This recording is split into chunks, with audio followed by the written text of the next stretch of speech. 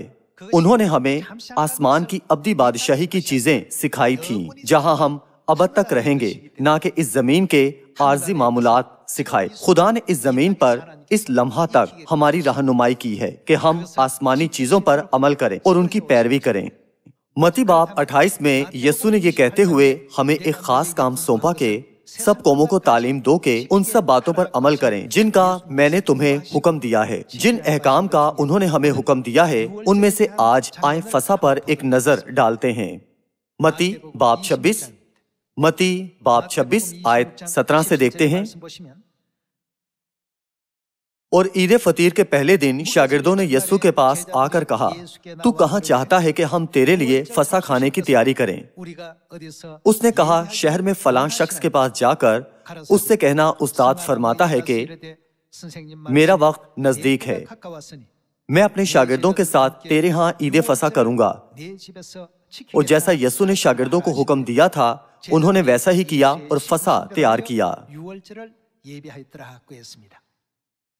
اس وقت تک یہودی برے اور بکرے ذبح کر کے فسح مناتے تھے، لیکن یسوع نے روٹی اور مے سے فسح تیار کی تھی۔ ہم ان کے عید فسح کی تیاری اور اسے منانے کے منظر سے بخوبی واقف ہیں، لیکن آج ہم ایک بار پھر اس منظر کو یاد کرتے ہیں۔ آیت 26 کی طرف جاتے ہیں، آیت 26 سے دیکھتے ہیں۔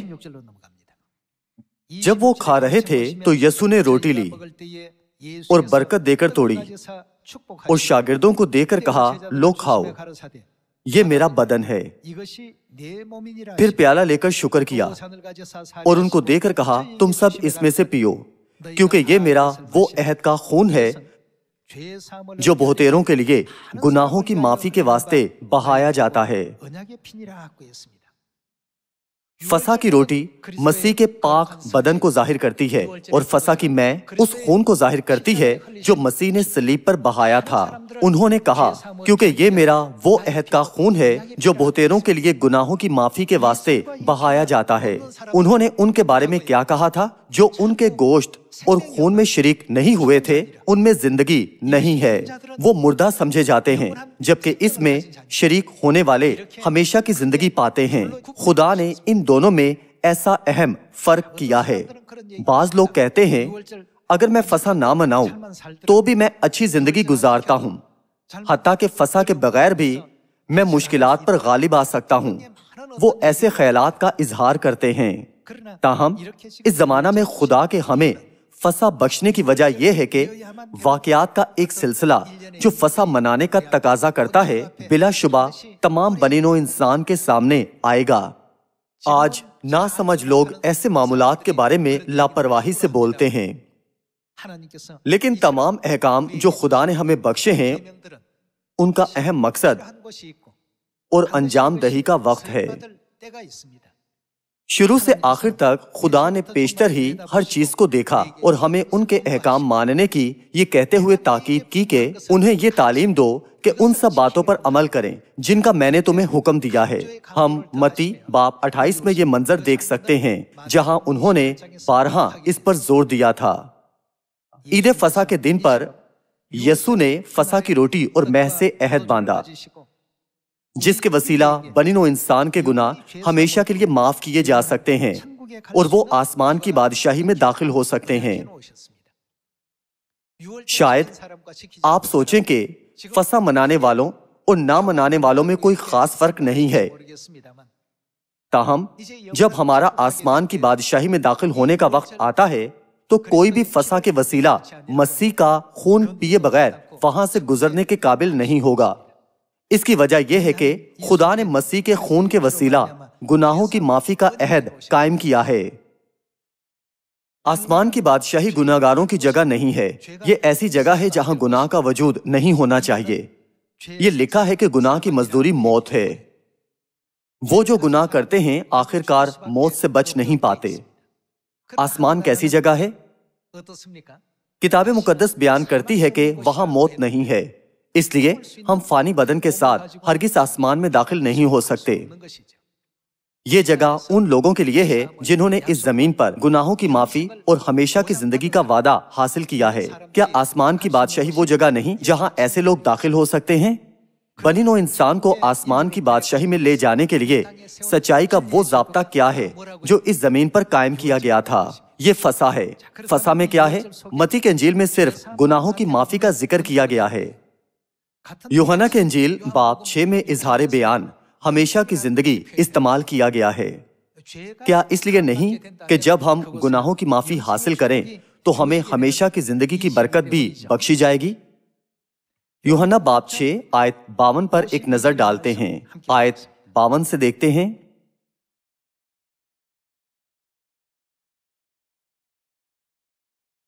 پس یہودی یہ کہہ کر آپس میں جھگڑنے لگے کہ یہ شخص اپنا گوشت ہمیں کیوں کر کھانے کو دے سکتا ہے؟